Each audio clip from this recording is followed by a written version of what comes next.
എന്താണ് സഭയിൽ നടന്നത്? ആർ റോഷിപാലും ടി വി പ്രസാദും ജിമ്മി ജെയിംസും നമുക്കൊപ്പം ചേരുകയാണ് തത്സമയം. ആദ്യം ആർ റോഷിപാലിലേക്ക്. Good evening R Roshipal. പ്രതിപക്ഷം ഉയർത്തിയ വിഷയമാണ്, ചർച്ചയ്ക്ക് തയ്യാറാണ് എന്ന് പറയുന്നു. എന്നാൽ ചർച്ചയ്ക്ക് അവസാനം നമ്മൾ കാണുന്നത് സഭ വിട്ടിറങ്ങി പ്രതിഷേധത്തിന്റെ ഭാഗമായി ഒരു സത്യഗ്രഹം പ്രഖ്യാപിക്കുന്ന പ്രതിപക്ഷത്തെയാണ്. എങ്ങനെയുണ്ടായിരുന്നു ഇന്ന് സഭയിലെ പ്രതിപക്ഷത്തിന്റെ പ്രതിരോധം?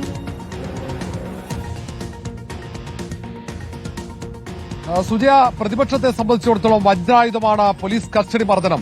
കാരണം സംസ്ഥാനത്ത് കുന്നംകുളത്ത് VS സുജിത്തിനെ മർദ്ദിച്ച സംഭവം മാത്രമല്ല, അത് പുറത്തു വന്നതിന് ശേഷം നിരവധി തെളിവുകൾ പോലീസിന്റെ കസ്റ്റഡി മർദ്ദനവുമായി ബന്ധപ്പെട്ട് പുറത്തുവന്നു. അതിൽ DYFI നേതാവ് ഇരയാണ്, CPIM ലോക്കൽ സെക്രട്ടറി ഇരയാണ്. അങ്ങനെ തുടങ്ങിയ ഒട്ടേറെ പേർ പലതവണയായി പോലീസിന്റെ കസ്റ്റഡി മർദ്ദനത്തിന് ഇരയായി മാറുന്ന കാഴ്ച, പോലീസിന്റെ അതിക്രമത്തിന്റെ ഒട്ടേറെ തെളിവുകൾ പുറത്തുവന്നു.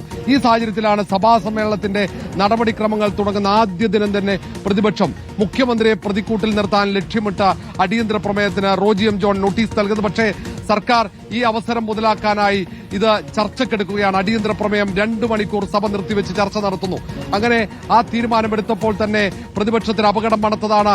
കാരണം അടിയന്തരാവസ്ഥ കാലം മുതൽ ഇങ്ങോട്ടുള്ള UDF സർക്കാരിന്റെ കാലത്തെ പോലീസ് അതിക്രമങ്ങൾ, ലോക്കപ്പ് മർദ്ദനങ്ങൾ, ലോക്കപ്പിൽ നടന്ന കൊലപാതകങ്ങൾ ഒന്നൊന്നായി അവിടെ ഭരണകക്ഷി അംഗങ്ങൾ ഉയർത്തുമെന്ന കാര്യത്തിൽ പ്രതിപക്ഷത്തിന് ആശങ്കയുണ്ടായിരുന്നു. സമാനമായ സാഹചര്യമാണ് അടിയന്തരാവസ്ഥയിൽ മർദ്ദനമേറ്റ മുഖ്യമന്ത്രിയുടെ അവസ്ഥയടക്കം അവിടെ ചർച്ച ചെയ്യപ്പെട്ടു. സമരങ്ങളിൽ മർദ്ദനമേറ്റ P. രാജീവിന്റെ സാഹചര്യമടക്കം ചർച്ചയാകുന്നു. പക്ഷേ അവിടെ ഒന്ന് മാത്രമാണ് പ്രതിപക്ഷം ഉയർത്തിപ്പിടിക്കാൻ ശ്രമിച്ചത്. കുന്നംകുളത്ത് മർദ്ദിച്ച പോലീസുകാർ കുറ്റവാളികളാണെന്ന് സർക്കാർ പറയുന്നു. അതിന്റെ അടിസ്ഥാനത്തിൽ സസ്പെൻഷൻ നടപടിയെടുത്തു. എന്തുകൊണ്ട് അവരെ സർവീസിൽ നിന്ന് പുറത്താക്കുന്നില്ല എന്ന ചോദ്യമാണ്. പീച്ചിയിലെ പോലീസ് മർദ്ദനത്തിൽ എന്തുകൊണ്ട് ആ SHOയെ പോലീസ് സർവീസിൽ നിന്നും പുറത്താക്കുന്നില്ല എന്ന ചോദ്യം ആവർത്തിച്ച പ്രതിപക്ഷാംഗങ്ങൾ ചോദിച്ചു. അവിടെ ഭരണകക്ഷി അംഗങ്ങൾ മറുപടി പ്രതിരോധം മാത്രമായിരുന്നു. പോലീസിനെ സംരക്ഷിക്കില്ല. കഴിഞ്ഞ പിണറായി സർക്കാരിന്റെ കാലത്ത് പുറത്താക്കപ്പെട്ട പോലീസ് ഉദ്യോഗസ്ഥന്മാരുടെ പട്ടികയാണ് ഭരണകക്ഷി അംഗങ്ങളും ഒപ്പം മുഖ്യമന്ത്രിയും നിരത്തിയത്.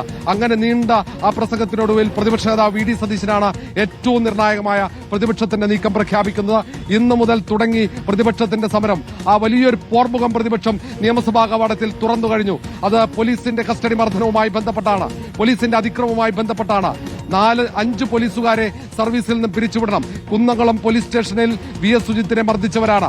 അവരെ പിരിച്ചുവിടുന്നതുവരെ അനിശ്ചിതകാല സത്യാഗ്രഹമാണ് ഇപ്പോൾ നിയമസഭാ കവാടത്തിൽ. 2 MLA മാരാണ്. മഞ്ചേശ്വരം MLA AK മഷറഫ്, ഒപ്പം TJ സനീഷ് കുമാർ MLA. രണ്ടുപേരും നിരാഹാര സത്യാഗ്രഹ സമരം തുടങ്ങിക്കഴിഞ്ഞു. സുജയ.